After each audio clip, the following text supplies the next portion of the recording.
পুশিনের ঘটনা ঘিরে জয়পুরহাটের বিভিন্ন সীমান্তে চলছে উত্তেজনা। কড়া পাহারায় আছে বিজিবি ও গ্রামবাসী। আজকের পরিস্থিতি জানাতে যুক্ত হচ্ছেন সহকর্মী মোয়াজ্জেম হোসেন। মোয়াজ্জেম, সীমান্তে আজ কি অবস্থা দেখছেন? এখন পর্যন্ত কতজনকে পুশিনের চেষ্টা করা হয়েছে, আর এই পুশিন ঠেকাতে কি ধরনের পদক্ষেপ নিচ্ছে বিজিবি? অদিতি, ধন্যবাদ আপনাকে। আপনি যেমন যে বলছিলেন যে জয়পুরহাটের যে পুশ ইনের যে ঘটনাটি, এটি কিন্তু বেশ কিছুদিন ধরে সীমান্ত এলাকা উত্তেজিত রয়েছে। আপনাকে বলে রাখি যে জয়পুরহাটের মোট ২৬ কিলোমিটার সীমান্ত এলাকা।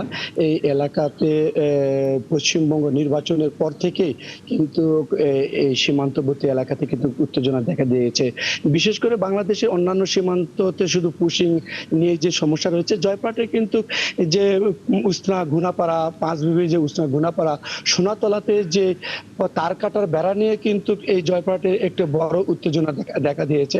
বিজিবি বিএসএফ এর পক্ষ থেকে কিন্তু বারংবার একটু একটু করে কিন্তু তার কাটা দিতে দিতে কিন্তু প্রায় 12 কিলোমিটার ছিল, প্রায় 1 বছরের মতো প্রায় সর্বশেষ পর্যন্ত তার কাটা দিয়ে আসতেছে। আর পুশিং এর ব্যাপারে যেটা বললেন, যে পুশিং এর ব্যাপারে স্থানীয়রা যেটা বলছেন যে আমাদের যে বিএসএফ অর্থাৎ সীমান্ত অপোজিট যে বিএসএফ এর যে ক্যাম্পগুলো রয়েছে, এই ক্যাম্পগুলোতে কিন্তু এই বাংলাদেশে পুশিং করার জন্য কিন্তু অসংখ্য মানুষকে ক্যাম্পে রাখা হয়েছে, এমনটি বলছে এখানে। আর বিজিবির পক্ষ থেকে যেটি বলা হয়েছে, তারা মাইকিং করতেছে সীমান্ত এলাকায়, মাইকিং সহ আনসার, বিজিবি এবং স্থানীয় যে চেয়ারম্যান মেম্বার রয়েছে তাদেরকে নিয়ে কিন্তু সর্বদাই সতর্ক রয়েছে এই জয়পুরহাটের বিজিবি এবং 14 বিজিবি ব্যাটালিয়নের সদস্যরা। আমরা তাদের সাথে কথা বলেছি, তারা কিন্তু একেবারে সাধারণ মানুষকে নিয়ে দিনভর তারা কিন্তু এই সীমান্তবর্তীতে এই পুশিং ঠেকাকে কেন্দ্র করে কিন্তু তারা চেষ্টা করে যাচ্ছে।